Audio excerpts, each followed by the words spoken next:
Finding Nemo. At the edge of the Great Barrier Reef, two clownfish were admiring their new home, and they had moved in just in time, too. Coral and Marlin were going to be parents soon. All around them, families of colorful fish darted from one coral to the next. The neighborhood was great, but it was far from perfect.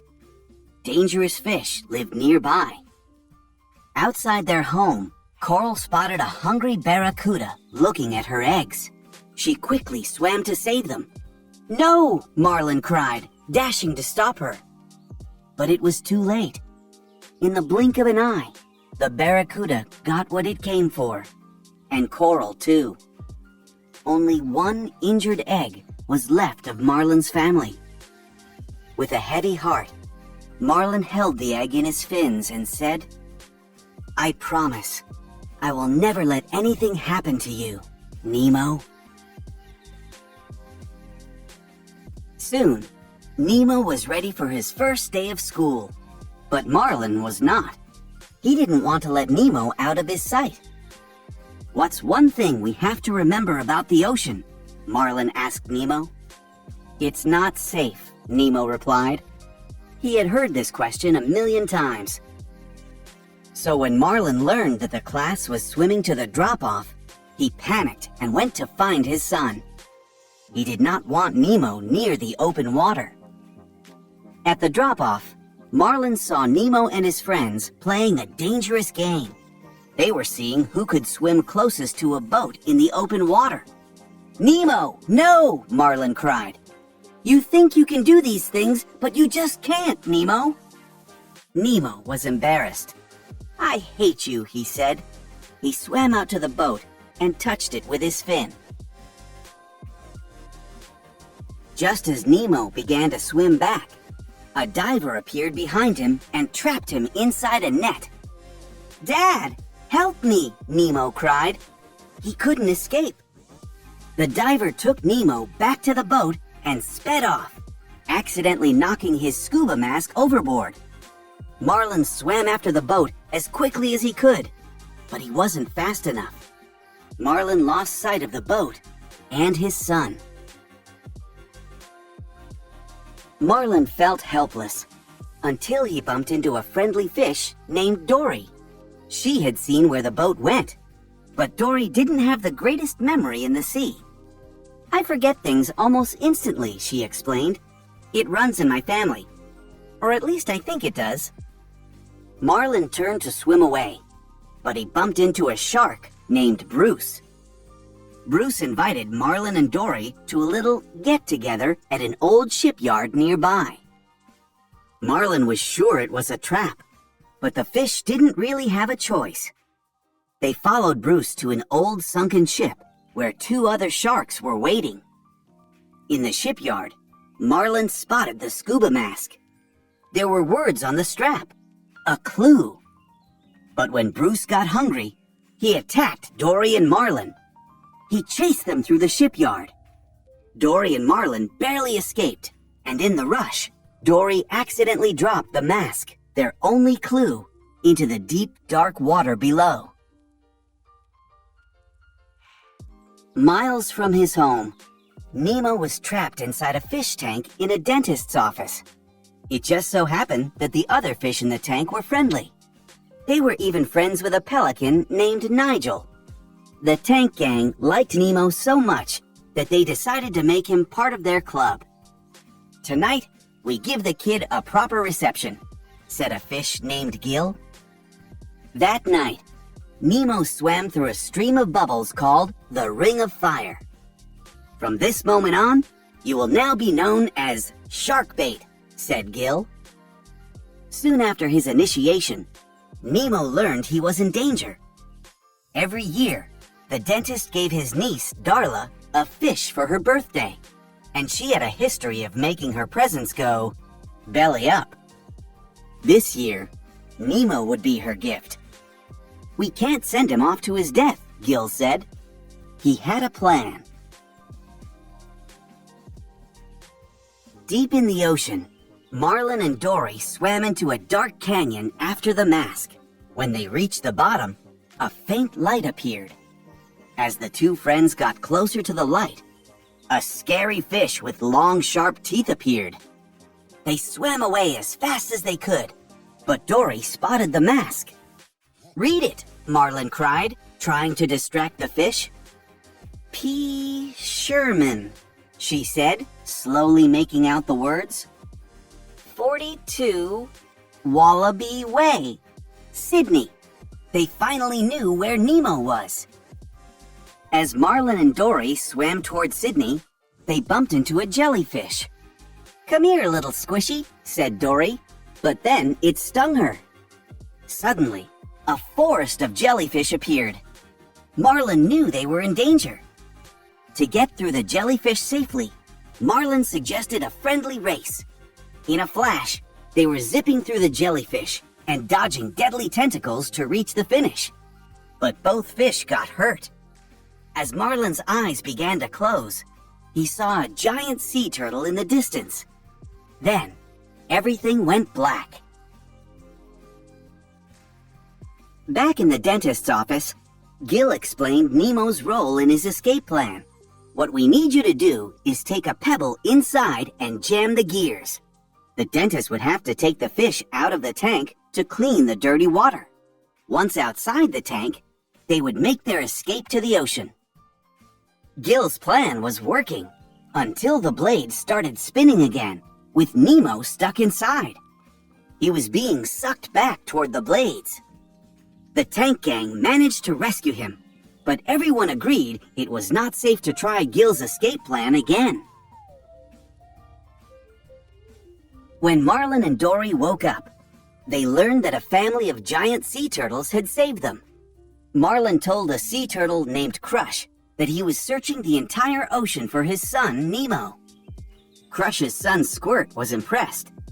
"You rock, dude," said Squirt. After the sea turtles dropped off Marlin and Dory outside Sydney, word of their bravery spread fast. From turtle to fish to lobster to dolphin. Soon the news spread all the way to Sydney, where Nigel the pelican heard it. Nigel couldn't wait to share the news with Nemo. "Your dad's been fighting the entire ocean looking for you," he said excitedly. Nemo was inspired by his father's bravery. He was ready to attempt Gil's escape plan again and get back home. Taking a pebble from the bottom of the tank, he swam into the filter. And this time, Nemo jammed the blades and safely made it out of the filter. "We have less than 48 hours before Darla gets here," Gil reminded them. With the jammed filter, it was time to make the tank absolutely filthy. "Be as gross as possible," he said. And they did just that. The tank was dirty in no time. Outside Sydney, Marlin was beginning to think they were lost. "I have definitely seen this floating speck before," he said. In the distance, a huge whale was swimming toward them. "Can you give us directions?" Dory asked in her best whale voice. When the whale didn't answer, she wasn't so sure it was friendly. Then, with little warning, the whale sucked them into its mouth. Marlin began to panic. He just knew the whale was going to eat them. He would never find his son now. "I promised him I'd never let anything happen to him," he said sadly. "You can't never let anything happen to him," Dory replied. Then nothing would ever happen to him. To their surprise, the whale dropped them off in Sydney. The next day, the tank gang woke up to a clean tank. The dentist had installed an Aquascum 2003, the best filter around. He scooped up Nemo and placed him in a plastic bag for Darla's birthday present. Nemo remembered something Gil once said: "All drains lead to the ocean." If Nemo pretended to be dead, the dentist would send him down the drain. He would be back home in the ocean in no time. That same morning, Nigel finally met Marlin and Dory. "I gotta find my son, Nemo," Marlin told the pelican. "I can take you to your son," Nigel said. Marlin and Dory hopped inside the pelican's mouth and flew straight to the dentist's office. Darla had just arrived. She was ready for a teeth cleaning and for her birthday present. "Yay! Fishy, fishy, fishy!" she cheered. Suddenly, Nigel, Marlin, and Dory stormed into the office through a window. "Hey, I found his dad!" Nigel cried. But Marlin saw Nemo in the plastic bag, belly up. "Nemo!" he gasped. They were too late, he thought. Nigel took them back to the harbor. Darla noticed Nemo was belly up as well. "Fishy?" she said. "Fishy, wake up! Wake up!" She started shaking Nemo's bag. Gil knew he had to do something. "Ring of fire!" he cried. The tank gang turned on the stream of bubbles, blasting Gil out of the tank and onto Darla's head. Darla screamed. She threw Nemo's bag into the air and it landed on a tray of sharp dental tools. The bag popped. Gil flipped himself onto the tray beside Nemo, which sent Nemo flying toward the dentist sink and down the drain. "Tell your dad I said hi," he said weakly. Outside in the harbor, Marlin thought about Nemo. "It's over, Dory," he said. "We were too late. I'm going home now." With a heavy heart, he slowly started swimming back home, alone. "No! No, you can't!" Dory cried when Marlin turned around. "I look at you and I'm home. Please," she begged. Marlin was her only friend, but Marlin was too heartbroken.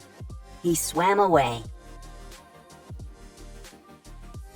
Without Marlin, Dory couldn't remember where she was or how she got there. Even when Nemo popped out from a nearby pipe and introduced himself, she didn't recognize the name.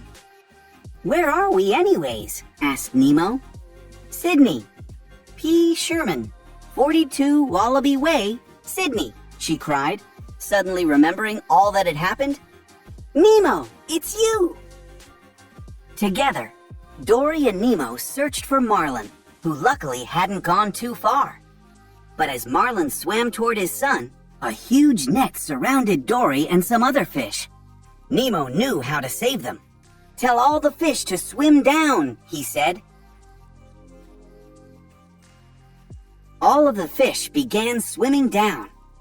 "Keep swimming! Just keep swimming," Marlin instructed. It worked. Dory and the other fish escaped from the net, but Nemo was trapped underneath it. "It's okay. Daddy's here. Daddy's got you," Marlin said as he rushed to Nemo's side. "Dad?" Nemo said weakly. "I don't hate you." Slowly, he gained back his strength. Together, Marlin, Dory, and Nemo made their way back home. A few weeks later, Nemo was getting ready for school again, and this time, Marlin was ready too. "Love you, Dad," said Nemo as he swam away to join his classmates. "I love you too, son. Now, go have an adventure," said Marlin. Back in Sydney, Gil and the gang were determined to reach the ocean. "I don't understand it," said the dentist when the Aquascum 2003 broke. The tank was filthy, so he placed the fish in plastic bags. When the dentist wasn't looking, they escaped. "Yay! We did it!" they cheered as they floated on the surface. "Now what?" asked one of the fish. It was time to think of a new plan.